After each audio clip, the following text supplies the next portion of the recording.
नमस्कार दोस्तों, मेरे YouTube चैनल स्टडी पॉइंट 2.0 में आप सभी का स्वागत है। आज के इस वीडियो में मैं हिस्ट्री के इम्पोर्टेंट क्वेश्चन कराने वाला हूं। सभी क्वेश्चन एग्ज़ाम के लिए बहुत महत्वपूर्ण है। रेलवे, एसएससी, जेएसएससी, बैंकिंग सभी प्रीवियस ईयर में पूछे गए क्वेश्चन सेलेक्ट किए गए हैं। वीडियो को पूरा देखिए।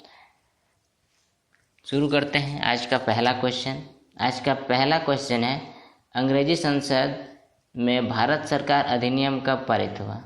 1852, 1856, 1858, 1860। इसका सही आंसर है 1858। 1858 में अंग्रेजी संसद में भारत सरकार अधिनियम पारित हुआ। आज का मेरा अगला क्वेश्चन है,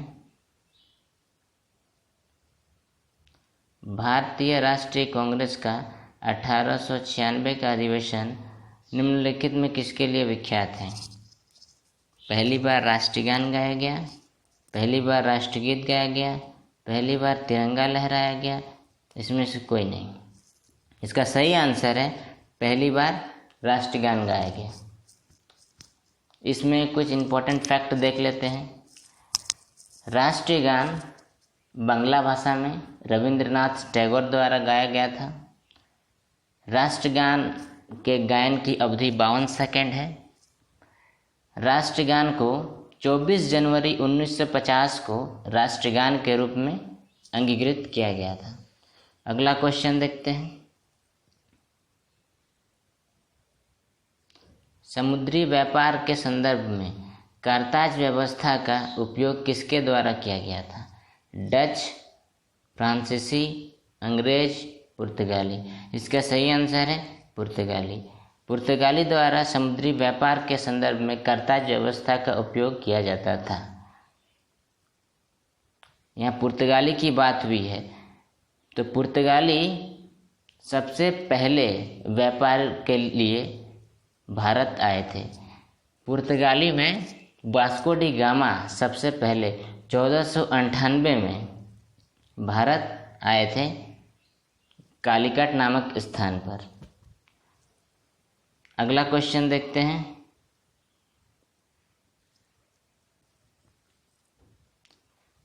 अगला क्वेश्चन है, मुस्लिमों के लिए अलग मतदाता दल के लिए किस कांग्रेस अधिवेशन को जाना जाता है? कराची अधिवेशन 1913, बॉम्बे अधिवेशन 1915, लखनऊ अधिवेशन 1916, कलकत्ता अधिवेशन 1917। इसका सही आंसर है लखनऊ अधिवेशन 1916। अगला क्वेश्चन देखते हैं, भारत में पहली यूरोपीय बस्ती किस स्थान पर स्थापित की गई? कोच्चि, चिंसूरा, सूरत, चेन्नई। इसका सही आंसर है कोच्चि। कोच्चि में पहली यूरोपीय बस्ती स्थापित की गई। कोच्चि भारत के केरल राज्य में स्थित है। कोच्चि एक प्राचीन बंदरगाह है जो केरल राज्य में स्थित है। अगला क्वेश्चन देखते हैं, निम्नलिखित में किस राज्य ने अंग्रेजों को मुक्त व्यापार के लिए सुनहरा फरमान जारी किया? इसका सही आंसर है गोलकुंडा। अगला क्वेश्चन देखते हैं, सलबाई की संधि किस युद्ध से संबंधित है? प्रथम आंग्ल मैसूर युद्ध, प्रथम आंग्ल मराठा युद्ध, द्वितीय आंग्ल मराठा युद्ध, तृतीय आंग्ल मैसूर युद्ध। इसका सही आंसर है प्रथम आंग्ल मैसूर युद्ध। प्रथम आंग्ल मैसूर युद्ध से हम लोग कुछ महत्वपूर्ण तथ्य जान लेते हैं।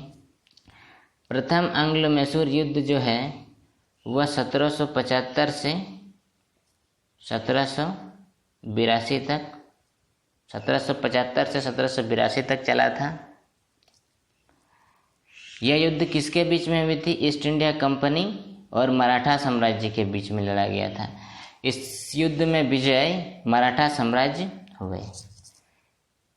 अगला क्वेश्चन देखते हैं,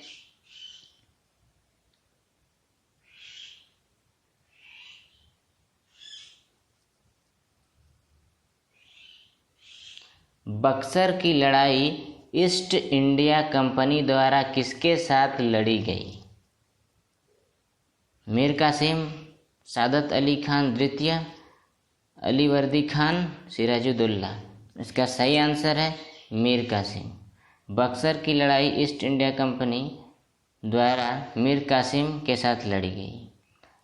यहाँ बक्सर लड़ाई की बात हुई है, तो बक्सर की लड़ाई के बारे में कुछ इम्पोर्टेंट फैक्ट जान लेते हैं। बक्सर की लड़ाई 22 अक्टूबर को 1764 ईस्वी में हुई थी। ईस्ट इंडिया कंपनी के मुनरो और मुगल तथा नवाब की सेनाओं के बीच यह युद्ध हुई थी। इसमें विजय ईस्ट इंडिया कंपनी की हुई। बक्सर का युद्ध बक्सर नामक स्थान पर हुआ था। अगला क्वेश्चन देखते हैं।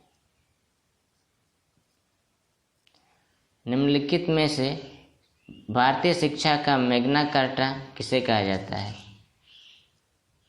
वुड्स डिस्पैच, शेल्डर आयोग, भारतीय विश्वविद्यालय अधिनियम 1904, रेल आयोग। इसका सही आंसर है वुड्स डिस्पैच।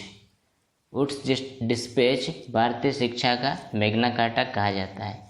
यहाँ वुड्स डिस्पैच की बात हुई है। वुड्स डिस्पैच को पहले समझ लेते हैं, ये है क्या।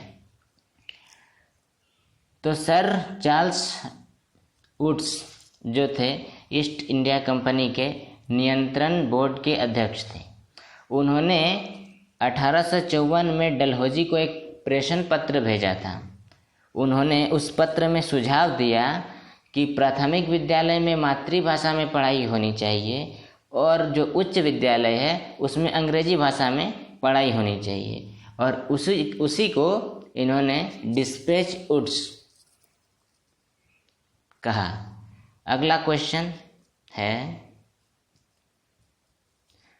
वर्नाकुलर प्रेस अधिनियम और शस्त्र अधिनियम किस वायसराय के द्वारा पारित किया गया था? Lord Lytton, Lord Mayo, Lord Dalhousie, Lord Hardinge. इसका सही आंसर है लॉर्ड लिटन। लॉर्ड लिटन द्वारा वर्नाकुलर प्रेस अधिनियम और शस्त्र अधिनियम पारित किया गया। लॉर्ड लिटन के बारे में कुछ इम्पोर्टेंट फैक्ट जानते हैं। लॉर्ड लिटन 1876 में से 1880 के दौरान भारत के वायसराय थे। 1876 से 1880 के दौरान ये भारत के वायसराय थे। यह अधिनियम उन्होंने 1878 में पारित किया था। 1878 में उन्होंने यह अधिनियम पारित किया था। अगला क्वेश्चन है, निम्नलिखित में से किस वायसराय की हत्या उनके कार्यकाल के दौरान की गई थी? Lord Mayo, Lord Lytton, Lord Dalhousie, Lord Hardinge. सही आंसर है लॉर्ड मेयो। लॉर्ड मेयो की हत्या उसके कार्यकाल के दौरान की गई थी। लॉर्ड मेयो के बारे में कुछ जान लेते हैं। लॉर्ड मेयो की हत्या शेर अली खान के द्वारा की गई थी। लॉर्ड मेयो द्वारा 1872 में प्रायोगिक जनगणना करवाई गई, लॉर्ड मेयो के द्वारा ही। और लॉर्ड मेयो द्वारा कृषि विभाग तथा अजमेर के मेयो कॉलेज की स्थापना की गई थी। अगला क्वेश्चन देखते हैं, निम्नलिखित में किसे मराठा मैकियावेली कहा जाता है? नाना फडणवीस, बालाजी विश्वनाथ, नारायण राव बालाजीराव, संभाजी। इसका सही आंसर है नाना फडणवीस। नाना फडणवीस मराठा मैकियावेली कहा जाता है, नाना फडणवीस को। अगला क्वेश्चन है, श्रीरंगपट्टनम की संधि का संबंध किस युद्ध से है? द्वितीय आंग्ल मराठा युद्ध, तृतीय आंग्ल मैसूर युद्ध, तृतीय आंग्ल मराठा युद्ध, तृतीय आंग्ल मैसूर युद्ध। इसका सही आंसर है तृतीय आंग्ल मैसूर युद्ध। श्रीरंगपट्टनम की संधि का संबंध तृतीय आंग्ल मैसूर युद्ध से है। यहाँ तृतीय एंग्लो मैसूर युद्ध की बात हुई है। तो तृतीय एंग्लो मैसूर युद्ध 1790 से 1792 तक लड़ा गया था। इस युद्ध का जो मुख्य कारण था वो अंग्रेजों की दोहरी नीति थी। अगला क्वेश्चन देखते हैं। मदार सत्याग्रह का नेतृत्व किसने किया? महात्मा गांधी, डॉक्टर भीमराव अंबेडकर, आचार्य विनोबा भावे, बाल गंगाधर तिलक। इसका सही आंसर है डॉक्टर भीमराव अंबेडकर। मदार सत्याग्रह, यह सत्याग्रह 20 मार्च 1927 को हुई थी। यह मराठा के रायगढ़ के मदाद नामक स्थान पर है। अगला क्वेश्चन देखते हैं। ईस्ट इंडिया कंपनी ने किस वर्ष बॉम्बे को पुर्तगालियों से प्राप्त किया था?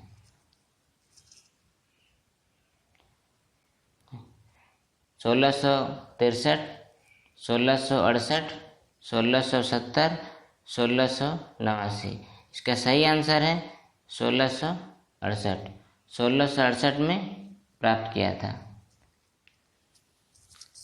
इसमें कुछ महत्वपूर्ण फैक्ट जान लेते हैं कि ईस्ट इंडिया कंपनी द्वारा जब इसको प्राप्त किया गया तो तुरंत ईस्ट इंडिया कंपनी ने इसकी किलेबंदी कर दी और इसके बाद सूरत की जगह बॉम्बे को अपना मुख्यालय बनाया। अगला क्वेश्चन देखते हैं। गुलामगिरी नामक पुस्तक किसने लिखी? ईश्वर चंद्र विद्यासागर, आचार्य विनोबा भावे, ज्योतिबा फुले, दादू दयाल। इसका सही आंसर है ज्योतिबा फुले। ज्योतिबा फुले गुलामगिरी नामक पुस्तक लिखी। गुलामगिरी पुस्तक ज्योतिबा फुले द्वारा 1873 में लिखी गई। यह अमेरिका की दास प्रथा पर आधारित थी। ये जो पुस्तक उन्होंने लिखी यह अमेरिका के दास प्रथा पर आधारित थी। अगला क्वेश्चन देखते हैं। स्वतंत्रता के समय भारतीय राष्ट्रीय कांग्रेस के अध्यक्ष कौन थे? महात्मा गांधी, जेबी कृपलानी, सरोजिनी नायडू, उपरोक्त में से कोई नहीं। इसका सही आंसर है जेबी कृपलानी। स्वतंत्रता के समय भारतीय राष्ट्रीय कांग्रेस के अध्यक्ष जेबी कृपलानी जी थे। जेबी कृपलानी जी, इसके फुल नाम जीवंत राम भगवान दास कृपलानी था। यह एक दार्शनिक, गांधीवादी और स्वतंत्रता सेनानी थे। अगला क्वेश्चन देखते हैं। भारतीय पुरातत्व विभाग को स्थायी बंदोबस्त कब बनाया गया? 1902, 1861, 1906, 1910। इसका सही आंसर है 1906। 1906 में भारतीय पुरातत्व विभाग को स्थायी बंदोबस्त बनाया गया।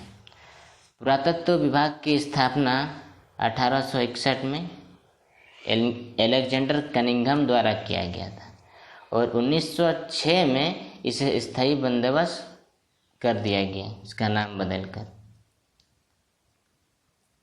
अगला क्वेश्चन की तरफ बढ़ते हैं। सुभाष चंद्र बोस ने अंतरिम सरकार की स्थापना कब की थी?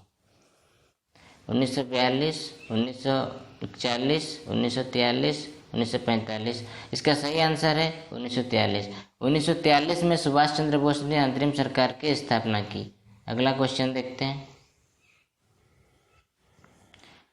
निम्नलिखित में से किस आंदोलन की शुरुआत नमक कानून तोड़ने से हुई है? असहयोग आंदोलन, सविनय अवज्ञा आंदोलन, भारत छोड़ो आंदोलन, होम रूल आंदोलन। इसका सही आंसर है सविनय अवज्ञा आंदोलन। सविनय अवज्ञा आंदोलन के बारे में कुछ फैक्ट देखते हैं। सविनय अवज्ञा आंदोलन में गांधी जी ने 12 मार्च 1930 को साबरमती से यात्रा शुरू की। यह यात्रा 1930 को दांडी मार्च स्थान पर हुई। गांधी जी ने दांडी में नमक बनाकर ब्रिटिश सरकार की कानून को तोड़ा।